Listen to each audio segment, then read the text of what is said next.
मैं Republic day camp से वापस आ गई हूँ और आज मैं अपनी बटालियन में हूँ और मैं बहुत खुश हूँ कि आज मेरे साथ मेरी एक्स कैडेट हैं और साथ में मेरी जो न्यू जीसीआई आई है हमारी यूनिट में वो भी हैं। शिवानी पवार ने पिछले साल एनसीसी सर्टिफिकेट एग्जाम दिया था और इनको ए ग्रेड मिला है एनसीसी सर्टिफिकेट में। Congratulations Shivani. Thank you ma'am. She is one of the top performers of our unit. Congratulations Shivani. Thank you ma'am.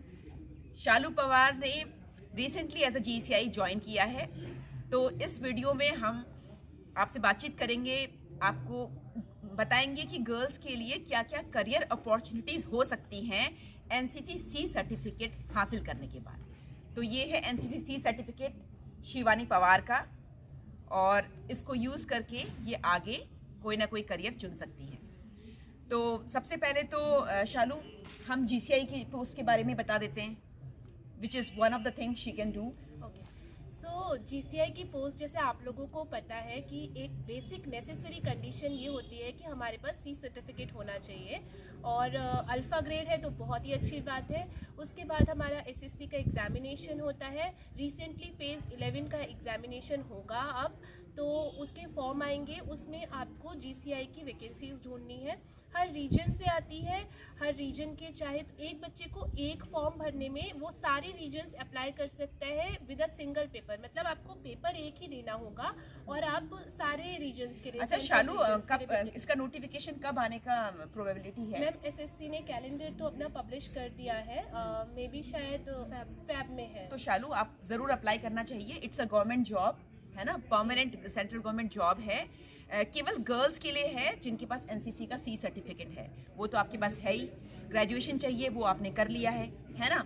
और इसमें सैलरी जो है नियरली आई थिंक स्टार्टिंग 50,000 के करीब रहती है। यस मैम, 40 to 50,000 रहती है और फिर ईयर बाय ईयर ये बढ़ती रहती है। तो it's a good career opportunities for girls. तो आगे और बताइए शालू। इसमें क्या होता है कि आप लोगों का जो पेपर होता है वो 4 सेक्शन में डिवाइडेड होता है और एमसीक्यूज़ होते हैं, एमसीक्यू बेस्ड होता है। क्योंकि ये ग्रेजुएट लेवल का पेपर है तो इसका जो लेवल होगा वो भी अच्छा होगा। ऐसा नहीं होगा कि आप अगर 10th पास लेवल देने जा रहे हो और इसका जो है लेवल वो सेम होगा, ऐसा नहीं होने वाला है। तो आपको तैयारी भी अच्छी करनी पड़ेगी। और ऐसे जैसे हम देख रहे हैं कि एसएससी का जो पैटर्न हो रहा है मैम, जैसे एमटीएस का एग्ज़ाम होता था, सीजीएल का एग्ज़ाम होता था, तो पैटर्न ना चेंज कर दिया है। जो पहले पैटर्न करते थे वो नहीं है। तो अभी हम ये भी एक्सपेक्ट कर सकते हैं कि मे बी इसके पैटर्न में भी कुछ चेंजेस आने वाले टाइम में देखने को मिले। वैसे इन जनरल किस तरह के क्वेश्चंस आते हैं? इन जनरल मैम वही आपके इंग्लिश के क्वेश्चंस आएंगे 25 आपके रीजनिंग के क्वेश्चन होंगे, 25 आपके जीके के होंगे जिसमें करंट अफेयर का पोर्शन बहुत इंक्लूड कर दिया गया है और 25 क्वेश्चंस रीजनिंग के होंगे। और नेगेटिव मार्किंग होती है? नेगेटिव मार्किंग नहीं होती है मैम शायद से इसके पेपर में, I am not sure about it. तो आपको बहुत ज़्यादा तैयारी करनी पड़ी थी क्या?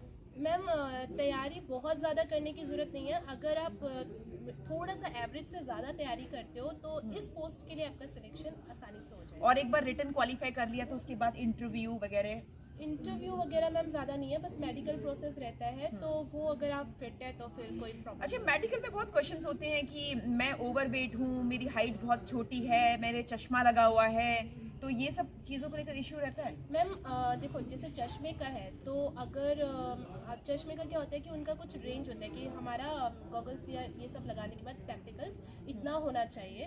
तो वैसा अगर आपका आ रहा है तो कोई प्रॉब्लम नहीं है। ओवरवेट की बात है तो ट्रेनिंग में वो कम हो ही जाना है और बाकी फिट अगर आप होगे तो आपको पता ही होगा ऐसा सच कोई दिक्कत नहीं आती है। तो शालू का अपॉइंटमेंट हो चुका है, पर इनका जो कोर्स है, जो जीसीआई का कोर्स है, ये अभी करना बाकी है, जो आने वाले 2-3 महीनों में शालू करेंगी। तो ये एक करियर अपॉर्चुनिटी है आपके लिए।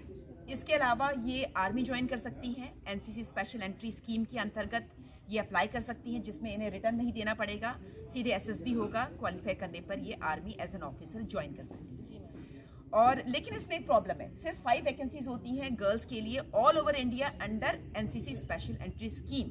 तो कंपटीशन बहुत होता है और थोड़ा मुश्किल हो जाता है सेलेक्ट होना। हाउएवर ओपन एंट्री से भी ट्राई कर सकते हैं जी, जिसमें आपको रिटर्न देना पड़ेगा सीडीएस का। This is another thing you can try for. इसके अलावा रिलायंस में security officer, security which is very good for girls and boys. बहुत अच्छी जॉब है, सैलरी अच्छी है, पर्क्स एंड प्रिविलेजेस अच्छे हैं और इसमें एज चाहिए मिनिमम 21 ग्रेजुएशन होना चाहिए आपका, और हाइट इसमें लेकिन ठीक ठाक चाहिए, 5'4" चाहिए, आपकी हाइट तो 5'4" होगी, है ना। पर इसका सिलेक्शन जो है नियरली एसएसबी जैसा ही होता है, ग्रुप डिस्कशन, कम्युनिकेशन स्किल्स इसमें अच्छी होनी चाहिए। Yes, ma'am. हाँ, तो ये आप ट्राई कर सकते हैं। इसका हर 6 महीने में वैकेंसीज आती रहती हैं। आप गूगल में जाकर सर्च कीजिए Reliance GCS, global corporate security, तो उससे रिलेटेड आपको इन्फॉर्मेशन मिल जाएगी। और इसका एक फेसबुक पेज भी है रिलायंस GCS करके, उसको फॉलो कीजिए, तो जब भी नेक्स्ट वैकेंसीज आएंगी आपको पता चल जाएगा। इसके अलावा हम अपने यूट्यूब चैनल में भी आपको ज़रूर इन्फॉर्म करेंगे जब भी नेक्स्ट वैकेंसीज आती हैं। तो ये एक करियर अपॉर्चुनिटी है, आपने ट्राई करना चाहिए। अच्छा, इसके अलावा कुछ और शालू? मैम अभी रिसेंटली जैसे SI के हुए थे ना, UPSI के, ASI के, तो उनका भी जब हम फॉर्म फिल करते हैं तो उसमें पूछा जाता है NCC B certificate, C certificate, तो एक एडिशनल एडवांटेज होता है हम लोगों के लिए।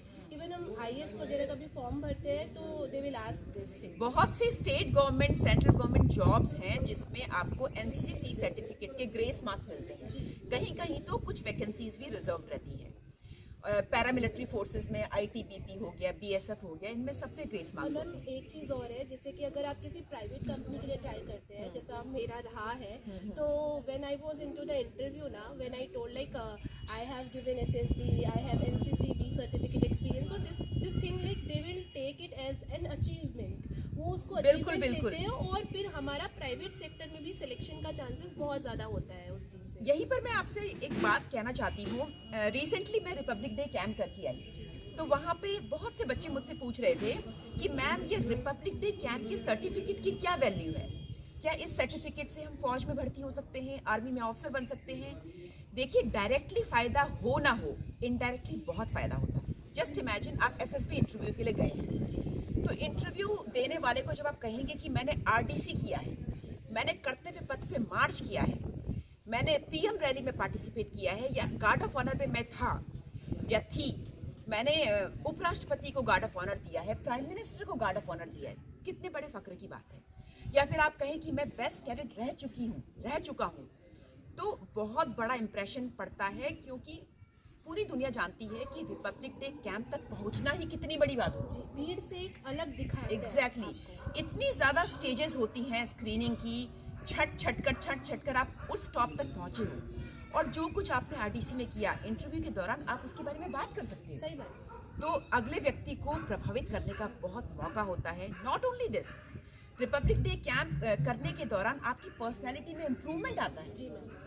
नॉर्मल NCC ट्रेनिंग से कितना इम्प्रूवमेंट आ जाता था। जस्ट थिंक कि आप RDC करके आए हो, तो फ़ायदे बहुत हैं, इनडायरेक्टली बहुत फ़ायदे हैं। और ऐसा भी हो सकता है कल के दिन जब आपकी सिलेक्शन हो इंटरव्यू में, तो आप फ़ख्र से ये भी कह सकते हैं ये NCC की वजह से है। What do you think? Yes ma'am, sure. और शालू, कोई और एक्सपीरियंस, अपना रियल लाइफ एक्सपीरियंस बताओ जब आपको ये लगा हो कि NCC कैडेट रहने का आपको बहुत फ़ायदा हुआ। मैम, जब मैं SSB देने के लिए गई थी, मेरा SSB में इंटरव्यू था 34 सिलेक्शन बोर्ड में, इलाहाबाद में। तो प्रेसिडेंट के सामने 1 आवर का इंटरव्यू होता है, it was complete in English. So during the interview ना, हम लोगों को बड़ा, जब क्या कहते हैं, हम रूम में बैठे होते हैं, उसमें जाने से पहले ऐसा लगता है कि पता नहीं अब क्या पूछ लेंगे, बहुत ज़्यादा नर्वसनेस होती है। So like to give the confidence in itself कि यार आपने पूरा NCC का ट्रेनिंग किया है, वहाँ पे आपने इंटरव्यूज़ दिए हैं, वहाँ पे आपका इतना एक्सपोजर रहा है, आप कर सकते हो। ये जब चीज़ आप अपने आप को बताते हो ना कि हाँ हमने ये चीज़ करी है, और एक अलग सा कॉन्फिडेंस आता है। तो जब हम रूम में भी जाते हैं तो फंबल नहीं करते, ईजिली इंटरव्यू दे लेते हैं, फिर चाहे वो आधे घंटे का हो, 1 घंटे का हो। सही बात है, सही बात है। तो we wish all the best to Shivani and all those cadets who have passed C certificate with a good grading, whether B or C, and I hope आप ज़िंदगी में आगे बढ़ेंगे, अच्छा करियर चूज़ करेंगे और देश का NCC का नाम रोशन करेंगे। Thank you. Thank you.